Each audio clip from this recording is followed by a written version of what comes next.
In this unit, we'll cover the last foundational piece of data point configuration, campaigns. As a marketing technologist, you're often working to coordinate campaigns that enhance customer interactions with your brand and boost new revenue. These activities can touch multiple systems and a variety of online channels, like paid search, social posts, and email marketing, but you may also be planning and executing offline promotions through events, print advertising, or media buys. With some quick setup in the marketing control panel, you can begin orchestrating customer interactions with your site across all these channels. Here you can classify and organize your campaigns with a taxonomy that's customized to your business. Maintaining your campaigns is straightforward with the Campaign Creator. It's a tool that lets you create and organize your campaign activities in one easy-to-use application. Before we dive into a demonstration, let's align on some Sitecore terminology related to campaigns. You can keep track of your campaigns by creating campaign activities. These activities are individual campaigns that run for a limited period of time on a specific channel. Campaign groups are high-level categories that contain multiple campaign activities across different channels. And if you want to further classify your campaigns, you can build out an optional taxonomy of campaign facets. Think of these as tags that you can apply to your campaigns to enhance your analytics reporting. While the actual configuration of campaigns is somewhat basic, organizing and grouping your campaigns requires some critical thinking. We'll use the Habitat Utilities site as an example. A utilities company could have several different campaign groups. These groups are a way of classifying your campaigns at a high level for activities across different channels. By tagging campaigns with these logical categories, you can begin measuring success of multiple related campaign activities. From the Launchpad, open the Marketing Control panel and expand taxonomies to insert campaign groups. The only required field is the name, but you can populate some additional general information if you want. To get started with groups, consider the way your business budgets for advertising spend. Many organizations segment campaign groups by business unit, but this could also be geographical region, product line, or brand designation. You can refine or add additional groups over time, but keep in mind that each campaign activity you create should only belong to one group. Remember to deploy your groups. Sitecore installations also come with several numbered campaign facets. For the utilities company, we're using 3 of the facets with taxons for product, season, and topic. Facets provide a way of categorizing campaigns into subcategories to provide more flexibility in reporting. So if we have a new Fire Up the Grill Barbecue Challenge campaign, you can tag this activity with related facets. You create these facets because Sitecore doesn't know what you might be interested in filtering by when you sort or measure your campaigns. Here's another example.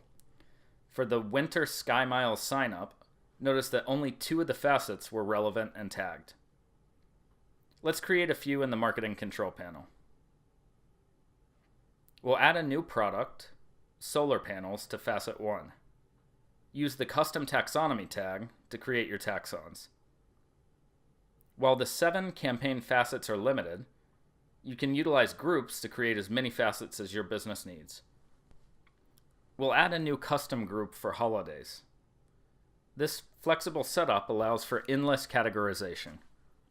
Start with a few basic groups and facets, and over time you can iterate and refine the setup based on your business rules. Now, with our base taxonomy in place, we can create campaign activities. As always, remember to deploy. Let's look at how to trigger both online and offline campaigns. Open the Campaign Creator from the dashboard. The initial view allows you to filter across all of your campaigns, but let's create a new campaign. We'll start with the Fire Up the Grill activity that we looked up earlier, and this activity is just for the Google AdWords display ad about the contest. The contest is running from June through July.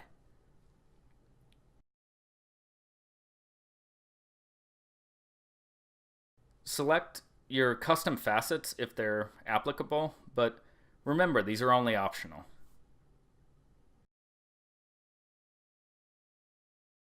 Sitecore has a variety of channels available for tagging out of the box, and make sure you select your campaign group.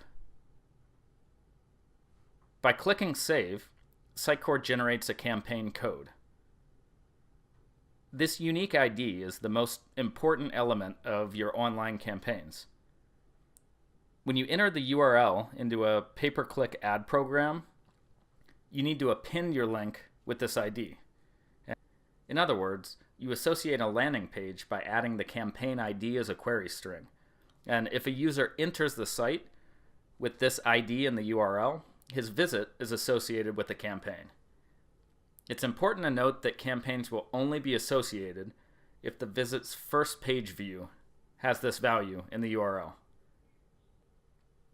Notice the campaign ID is everything that follows the question mark. You can also use this for social media posts. So we take the URL to the landing page and just append it with the query string for our campaign ID.